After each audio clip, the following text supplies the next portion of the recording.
What's up, Space Pirates? This is your captain, the Dread Pirate, Dr. Disaster, and for the Acolyte, things keep going from bad to worse. Worse? How could they get any worse? Take a look around you, Ellen. We're at the threshold of hell! You may remember that we have been talking about the shitty viewership for the Acolyte for the past few weeks using data from a new tracking service called Luminate. Well, now the Nielsen data, which is always a month behind, has finally dropped.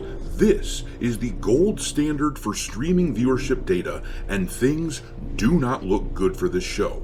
After years of pissing on the fanbase, people have abandoned Disney Star Wars, leaving clueless Disney to ask the following question. Where the hell is everybody?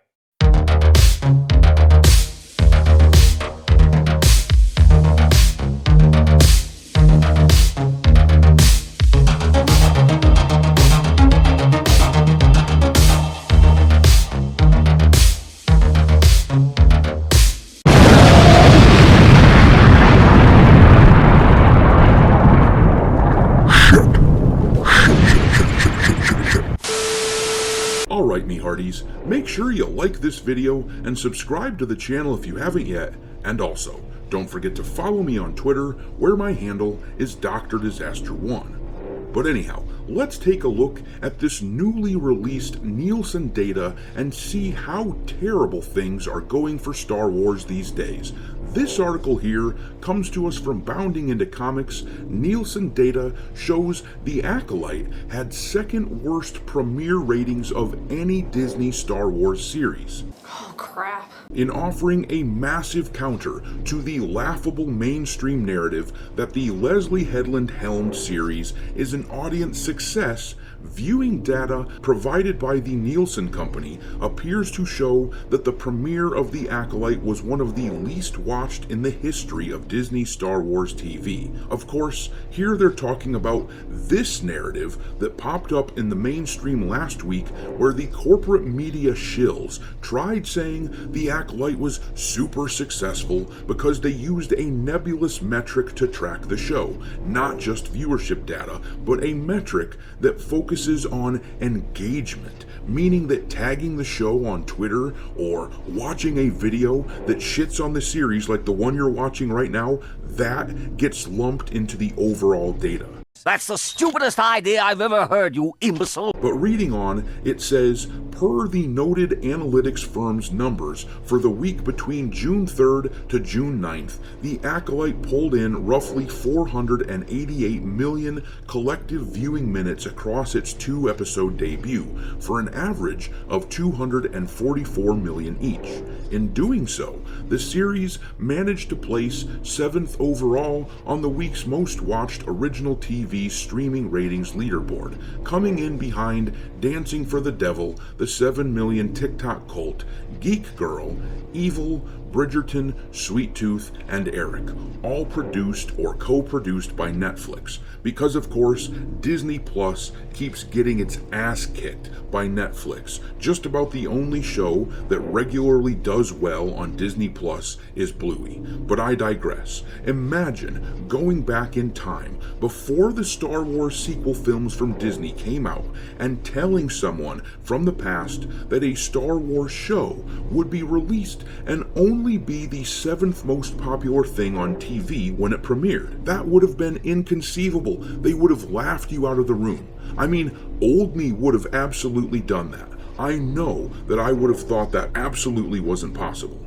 I mean, there was a time when other movies used to schedule far around the release of a Star Wars movie because they knew they could not compete. They knew that Star Wars would suck all the energy out of the room and it would kick their ass. But that ship has sailed. Anyhow, if we scroll down a bit in the article, they list the total watch time of each premiere of the live-action Star Wars shows according to Nielsen.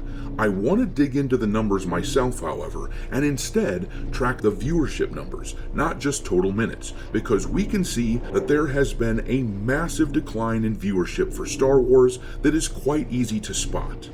Nielsen didn't have data for streaming when Mando Season 1 came out, but they did for Season 2, so we're going to start there.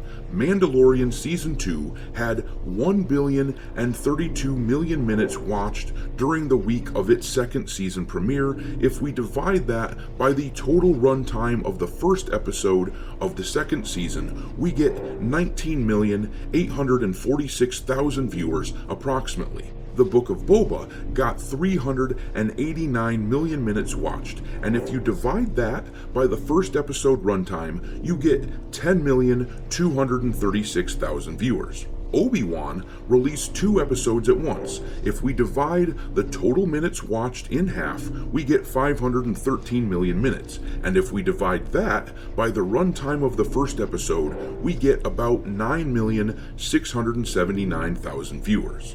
Now, you can see a general downward trend on viewership already occurring here. It bottomed out with Andor, which released 3 episodes at once and got only 624 million minutes watched. Though, to be fair, it features a character and a premise that many Star Wars fans simply don't care about, regardless of how good the show is supposed to be.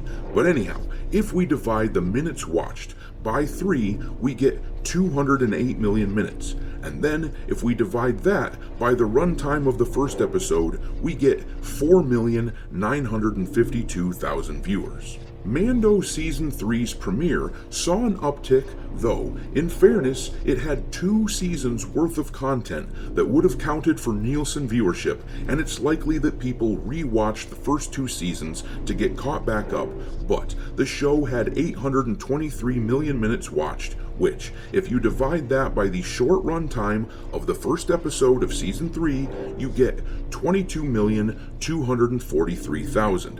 However, I'll bet if you eliminated the people rewatching the first 2 seasons, it was likely somewhere around 10 million, but we have no way to know for sure. Anyhow, then we have Ahsoka, which released 2 episodes at its premiere, and if we divide the minutes watched in 2, we are left with 414.5 million minutes. Dividing that by the runtime of the first episode leaves us 7,536,000 viewers. And then that leaves The Acolyte.